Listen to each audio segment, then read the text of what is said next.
Telangana budget గురించి మనం మాట్లాడదాం సార్. యాక్చువల్లీ తెలంగాణ రాష్ట్రం ఏర్పడ్డ తర్వాత 2014 నుంచి ఒక 10 సంవత్సరాల పాలన తర్వాత మళ్ళీ ప్రభుత్వాన్ని మార్చారు. కాంగ్రెస్ ప్రభుత్వం వచ్చింది. సరే, ఇప్పుడు మొన్న వచ్చింది ఇంటరిం బడ్జెట్ని ప్రవేశపెట్టారు. ఇప్పుడు పూర్తి స్థాయి బడ్జెట్ని కాంగ్రెస్ ప్రభుత్వం ప్రవేశపెట్టింది. సో పూర్తి స్థాయి బడ్జెట్ 3,04,965 కోట్ల రూపాయల బడ్జెట్ ఒక సంవత్సరానికి. ఇందులో ఆదాయం ఎంత, వ్యయం ఎంత, ఇవన్నీ పక్కన పెడితే అసలు యాక్చువల్లీ అప్పులు ఇవన్నిటిలో ఉన్న టైం. మొన్ననే ఏదో కాంక్లేవ్లో రేవంత్ రెడ్డి మాట్లాడుతున్నారు. అసలు ఈ ఫ్రీబీస్ గురించే అసలు మేము పెట్టలేకపోతున్నాము, మేము ఇవ్వలేని పరిస్థితి వస్తుంది, వీటి మీద పెద్ద నేషనల్ డిబేట్ జరగాలని చెప్తున్నారు ఇప్పుడు ఆయన గ్యారంటీల విషయంలో. సో నిజానికి కాంగ్రెస్ ఈరోజు అధికారంలోకి రావాలంటే గ్యారంటీలు కావాల్సిందే. పోనీ గ్యారంటీలు అనే చెప్పి అధికారంలోకి వస్తే రాష్ట్రాల ఆర్థిక పరిస్థితి అంత బాగుందా అంటే ఇప్పుడు చాలా దారుణంగా ఉంది. ఈవెన్ కేసీఆర్ గవర్నమెంట్ విపరీతంగా అప్పులు చేసింది, ఇప్పుడు అప్పుల్ని కొనసాగించాల్సిందే. సో ఇవన్నిటి మధ్య ఈ బడ్జెట్ని ఎట్లా అర్థం చేసుకోవాలి? నిజానికి ఈ బడ్జెట్ ఏదో నంబర్లు చెప్పాలి కాబట్టి, ఎందుకంటే ఇంతకుముందు ప్రభుత్వాలు ఇంత కేటాయించాయి, ఇప్పుడు మీరు చెప్పకపోతే ఎట్లా అనే ఒక తప్పని ఒక దృష్టికోణం నుంచే ఈ నంబర్లు వస్తున్నాయా? నిజానికి ఇవంతా ఖర్చు చేసేంత సామర్థ్యం తెలంగాణ ఆర్థిక స్థితికి ఉందా? సాగర్, నాకు అదొకటే బాధ అనిపించింది. ఇక్కడ ఇంత ప్రొఫెషనల్గా ఉన్న న్యూస్ ఛానల్స్ కానివ్వండి, న్యూస్ పేపర్లు కానివ్వండి, అందరు పెద్ద పెద్ద గ్రాఫ్లు వేసేసి ఇంత డబ్బులు ఈ డిపార్ట్మెంట్కి, ఇంత డబ్బులు వీళ్ళకి, state is going this, state is going that. ఎవరు అడగలేదు మీరు ఎక్కడి నుంచి ఖర్చు పెడుతున్నారు ఈ డబ్బులు, మీరు ప్రామిస్ చేస్తున్న డబ్బులు ఎక్కడి నుంచి రాబోతుంది. అవును, ఒక ఇల్లు నడిపిస్తున్నప్పుడు మనకు 50,000 జీతం ఉంటే మనం 50,000 నడిపించుకుంటాం. సాయి గారు, ₹1,00,000 అని చెప్పాం, మనం ₹1,00,000 ఖర్చు చేస్తాం. మీరు లేదు డబ్బులు మీ దగ్గర. ఎట్లయిపోయిందంటే నేను BMW కొనబోతున్నా అని ఒకటి చెప్తున్నాడు, వాడి దగ్గర స్కూటీ కొనడానికి డబ్బులు లేవు. ఆ పరిస్థితి ఇది చూడండి. ఐ మీన్ ఎవరు ఒక్క ఛానల్ కూడా, నేను దూరదర్శన్లో వెళ్ళి మాట్లాడాను, అక్కడ కాంగ్రెస్ ప్రతినిధి మన ఈయన ఉన్నారు, లైవ్గా డిబేట్ ఉండే దూరదర్శన్లో మొన్న బడ్జెట్ రోజు. అప్పుడు నేను క్లియర్గా విత్ ఫ్యాక్ట్స్ అండ్ ఫిగర్స్ చెప్పాను. ఎక్కడైనా బడ్జెట్ స్పీచ్లో ఈ ఇయర్, దట్ ఈస్ ఇప్పుడు ఫినిష్ అయ్యే ఫైనాన్షియల్ ఇయర్ గురించి బట్టి విక్రమ గారు మాట్లాడారండి? మాట్లాడలేదు. ఎక్కడ చెప్పలేదు మాకు ఇంత ఆదాయం వచ్చింది, ఇంత ఖర్చు అయింది. కానీ బడ్జెట్ డాక్యుమెంట్లో ఉంది. అది ఎవరు చూడరు. మన దగ్గర ఉన్న ఒక్క మీడియా హౌస్ కూడా చూడలేదు అది. నేను ఎగ్జాంపుల్ ఇస్తాను సాయి గారు. 2024-25 ఇప్పుడు ఫైనాన్షియల్ ఇయర్ ఇంకా ఫినిష్ కాలేదు, మన అందరికి తెలిసి ఇంకా ఒక 10 రోజులు ఉన్నాయి. ఇంకా ఇవాళ 21st కదా, ఇక్కడ రికార్డ్ చేస్తున్నప్పుడు మనం ఇంకా 10 రోజుల్లో this financial year will finish. Financial ఇయర్లో చూస్తే మీరు సాయి గారు, రెవెన్యూ రిసీట్స్ అంటే మనకు వచ్చే డబ్బులు, okay, these are non loan receipts. Loan separate ఉంటుంది. 2,02,107 crores, 2 లక్షల కోట్లు అని పెట్టుకుందాం సాయి గారు. క్యాపిటల్ రిసీట్స్ దీంట్లో అయితే అవుతుంది. లోన్లు ఎంత తీసుకున్నారు సాయి గారు లాస్ట్ ఇయర్? ఇప్పుడు కేసీఆర్ గారిని తిట్టింది కరెక్టే. కాంగ్రెస్ గవర్నమెంట్ లాస్ట్ 2 సంవత్సరాల్లో 1,25,000 కోట్లు లోన్ తీసుకున్నారు. దీంట్లోనే ఓపెన్ మార్కెట్ లోన్స్, ఏదో ఆర్బీఐ నుంచి కాదు, ఓపెన్ మార్కెట్ నుంచి తీసుకున్న లోన్స్ 56,000 కోట్లు. Imagine your total budget is only close to 2,90,000 crores budget, last year budget. అట్లనే లాస్ట్ ఇయర్ కూడా అన్ని అనౌన్స్మెంట్లు చేశారు, మేము అది చేయబోతున్నాం, ఇది చేయబోతున్నాం, మేము మొత్తం తాజ్మహల్ కట్టేస్తున్నాం అని చెప్పేసి. ఏమైంది తర్వాత? డబ్బులు లేవు. రేవంత్ రెడ్డి గారే మన మీటింగ్లో చెప్పారు, పబ్లిక్ మీటింగ్లో చెప్పారు వారం ముందు, 70,000 కోట్లు షార్ట్ ఫాల్ ఉందని చెప్పి ఈ సంవత్సరం. అంటే మీకు రావాల్సిన డబ్బుల్లో 70,000 కోట్లు రాలేదు. 2,90,000 కోట్లు మీరు బడ్జెట్ పెడితే 70,000 crores మీకు రాలేదు. అంటే ఆల్మోస్ట్ మీరు 1/4 ద బడ్జెట్ మీద లేదు, డబ్బులు లేవు. సో మీరేం చేశారు?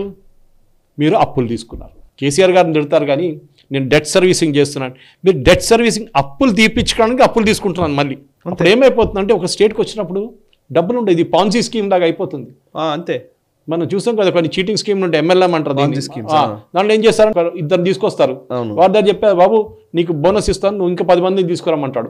ఆ 10 మందిలో ఒక్కొక్కటి వెళ్ళి మళ్ళీ 10 మంది పట్టుకురావాలి. ఎక్కడో ఒక ప్లేస్ చైన్ బ్రేక్ అవుతుంది, కథ కంపెనీ బంద్ అయిపోతుంది, డబ్బులు పోతుంది అందరిది. ఇది కూడా అంతే. ఇది ఎందుకు అడగట్లేదు ఇక్కడ మీడియా హౌసెస్? ఇది ఎందుకు చూపించట్లేదు? I'm not saying Revanth Reddy is not doing a good job bad job అని తర్వాత తెలుస్తుంది. 5 సంవత్సరాల తర్వాత ఆల్రెడీ 4,000 కోట్లు అప్పు తీసుకొని, హ్యాండ్ లోన్, నేను యూజ్ చేయలేదు again word use by Revanth Reddy, hand loan తీసుకొని జీతం ఇస్తున్నారంట స్టేట్ గవర్నమెంట్ ఎంప్లాయీస్కి. This is not a planned expenditure. Non planned expenditure నుంచి 4,000 కోట్లు అప్పు తీసుకొని నిజానికి రేవంత్ రెడ్డి నిజానికి నా లెక్క ప్రకారం ఏంటంటే సార్, ఏదైతే కేసీఆర్ గవర్నమెంట్ ఒక 10 సంవత్సరాల్లో చేసినటువంటి మెస్ ఉందో ఆ మెస్అప్ చేసిన ఆర్థిక స్థితిని అట్లీస్ట్ గాడిన పెట్టడానికి ఆయన ప్రయత్నం జరిగి ఉంటే అది వేరే. సో అప్పుడు నిజంగా అప్రిషియేట్ చేయాలి. ఎందుకంటే అది ఎవరైనా సరే, అది నువ్వు గ్యారంటీలు ఇవ్వకపోయినా పర్వాలేదు, బట్ అట్లీస్ట్ దాన్ని సిస్టమైజ్ చేస్తున్నారు, కొంత సిస్టమ్ని సెట్ చేస్తున్నారు అన్నప్పుడు దానికి విలువ ఉంటుంది. బట్ ఏమైపోయిందంటే మళ్ళీ అదే పులి మీద స్వారీ అంటారు కదా, అదే పులి మీద స్వారీ అలాగే కంటిన్యూ చేస్తూ పోతూ ఉంటే సమస్య సాయి గారు అది ఇంకా పెద్ద భారం అవుతుంది. And it will not be helpful for their government also. Next రాబోయే రోజుల్లో వాళ్ళకే కష్టం అది కదా. ఎవరో నాతో డిబేట్లో ఒక ఆన్లైన్లో వచ్చి కొట్లాడుతున్నారు, మహారాష్ట్ర గవర్నమెంట్ ఎంత అప్పు తీసుకున్నారు. నేను చెప్పాను ఎఫ్ఆర్బిఎం లిమిట్ చూడండి. మహారాష్ట్ర దట్ ఇస్ ముంబై వాళ్ళ GHMC Mumbai municipal corporation, Brihan Mumbai municipal corporation అంటారు. వాళ్ళ బడ్జెట్ తెలుసా సాయి ఎంత? 75,000 కోట్లు. It is bigger than the small states. ఒక municipal corporation budget. Maharashtra government budget ఎంత ఉందో ఆలోచించండి. ఓకే, వాళ్ళు they the financial capital of the country. వాళ్ళ బడ్జెట్ ఎంత సాయి గారు? మీ బడ్జెట్ ఎంత? 2 కోట్లు 3 కోట్లు. Their budget is 7.5 crores.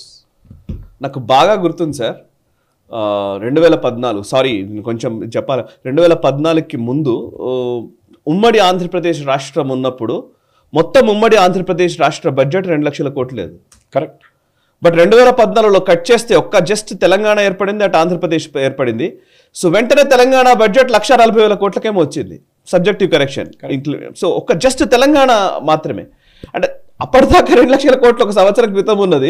సంవత్సరం జస్ట్ తెలంగాణ ఏర్పడిన వెంటనే అంత పెద్దగా ఎలా అవుతుంది అనే క్వశ్చన్ అప్పట్లో కూడా అడిగిన. బట్ పాయింట్ ఏంటంటే ఇవన్నీ నంబర్లు ఎంత ఖర్చు చేస్తారో తెలియని పరిస్థితి. ఎక్స్ప్లెయిన్ చేశాను. మన బడ్జెట్ 3 లక్షల కోట్లు, Maharashtra budget 7.2 crores, lakh crores. అప్పుడు మీకన్నా డబుల్ అయిందా? మరి వాళ్ళు డబుల్ అప్పు తీసుకోవచ్చు కదా, అదే చేస్తున్నారు. వాళ్ళు తప్పేముంది దాంట్లో? వాళ్ళు ఎఫ్ఆర్బిఎం లిమిట్ క్రాస్ చేయట్లేదు, మీరు కూడా క్రాస్ చేయలేదు అంటున్నారు. కానీ మీరు నాన్ మార్కెట్ బారోయింగ్ చేస్తున్నారు, మీ కార్పొరేషన్తో బారోయింగ్ చేపిస్తున్నారు. You're standing guarantee to certain loans, you're not standing guarantee to certain loans. ఇది ఒక ఓపెన్ వైట్ పేపర్ ఉండాలి సాయి గారు. I'm not blaming Revanth Reddy, is trying to do his best. కానీ ఏమైతుందంటే మీకు వచ్చే 100 రూపాయల్లో మీరు 60 నుంచి 70 రూపాయలు అన్ప్రొడక్టివ్ దాని మీద ఖర్చు చేస్తున్నారు. అన్ప్రొడక్టివ్ అంటే ఏదో ఫార్మర్స్కి ఇస్తున్నారు, కరెక్ట్. కానీ ఏమి ఇస్తున్నారు? వాళ్ళని తీసుకున్న లోన్కి రైట్ ఆఫ్ చేయకుండా, వాళ్ళకి సిబిల్లో రాకుండా ఉండడానికి లోన్ డబ్బులు వారికి ఇస్తున్నారు 2 లక్షల దాకా. ఓకే, నెక్స్ట్ ఇయర్ ఏం చేస్తారు? మళ్ళీ వస్తారు మీద, సార్ మళ్ళీ మేము అప్పు తీసుకున్నాం కట్టలేకపోతాం, మళ్ళీ మాకు 2 లక్షలు వైవారు ఇవ్వండి. This will repeat every year. This is the problem. So మీకు వచ్చే 100 రూపాయల్లో మీరు 60 రూపాయలు దీని మీద ఖర్చు చేసుకుంటే మీకు ఏం మిగులుతుంది? మీకు జీతాలు పెన్షన్లు ఇచ్చిన తర్వాత ఇప్పుడు రేవంత్ రెడ్డి గారు అంటున్నారు, మొన్న ఒక్కొక్క స్టేట్ గవర్నమెంట్ ఎంప్లాయీ అది లోవెస్ట్ లెవెల్ రిటైర్ చేస్తే 50 లక్షల రూపాయలు అంటారు. 3,000 మంది రిటైర్ అవ్వడానికి రెడీ ఉన్నారు నెక్స్ట్ 2-3 ఇయర్స్లో. ఎక్కడి నుంచి ఇస్తారు సాయి గారు? ఇప్పుడు అంటారు ఏజ్ పెంచితే 68 నుంచి 71 దాకా తీసుకెళ్తా ఉంది. ఎక్కడ ఉంటుంది? రేపు 100 సంవత్సరాల దాకా నడిపించుకుంటారా? నుంచి 61. సో 61 నుంచి మళ్ళీ పెంచుతారంట మళ్ళీ. ఎందుకంటే డబ్బులు లేవు ఇవ్వడానికి. ఏదో ఒక రోజు వీళ్ళు బయటకు రాగానే వీళ్ళు డబ్బులు అడుగుతారు, మా పిఎఫ్ ఎక్కడ, మా గ్రాట్యుటీ ఎక్కడ అని అడుగుతారు. డబ్బులు లేవు ఇవ్వడానికి. ప్రూడెంట్ ఫిస్కల్ మేనేజ్మెంట్ సాయి గారు. మీరు నిర్మలా సీతారామన్ గారిని ఎంత అని తిట్టండి, వీరందరూ అంటారు. మన కూడా ఎవరో కాంగ్రెస్ ప్రతినిధి వచ్చి అదే దూరదర్శన్ డిబేట్లో నాతో, యూనియన్ గవర్నమెంట్ కూడా ఇంత అప్పులు తీసుకుంది కదా, ఇన్ని కోట్ల అప్పులు తీసుకుంది కదా అని చెప్పాను. ఎక్స్ప్లెయిన్ చేసి, బాబు అర్థం చేసుకో, స్టేట్ గవర్నమెంట్ తీసుకే అప్పులు కూడా యూనియన్ గవర్నమెంట్ బడ్జెట్లో చూపిస్తారు. Because you have borrowed from the central government, from the RBI, from banks, everybody.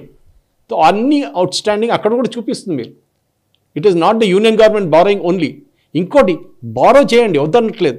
మీరు లోన్ తీసుకుంటారు సాయి గారు ఇల్లు తీసుకోవడానికి, that is a productive expenditure. Asset create చేస్తున్నారు.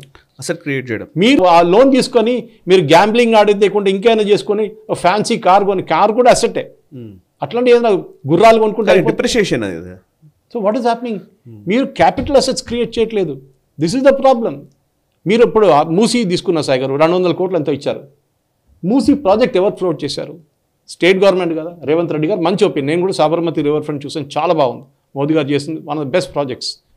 అట్లని చేయాలని రేవంత్ రెడ్డి గారు చూశారు. ముందు కేటీఆర్ గారు వెళ్ళారు, వచ్చి ఆయన ఐడియా అని చెప్పారు. మీరు ఫ్లోట్ చేసిన ప్రాజెక్ట్ మీద డబ్బులు ఉండాలి. మళ్ళీ మీరు యూనియన్ గవర్నమెంట్ దగ్గర ఎందుకు వెళ్తున్నారు? మళ్ళీ మీరేమంటున్నారు, మాకు లంగర్ హౌస్ దగ్గర అది గాంధీ ఇది చేయాలి, అక్కడ సరోవర్ చేయాలి, దానికి సెంట్రల్ గవర్నమెంట్ డబ్బులు కావాలి. ఎందుకండి? ఎవరు ఫ్లోట్ చేశారు? మీరు ఫ్లోట్ చేస్తే మీరు ఇంప్లిమెంట్ చేయండి, మీ డబ్బులు పెట్టండి.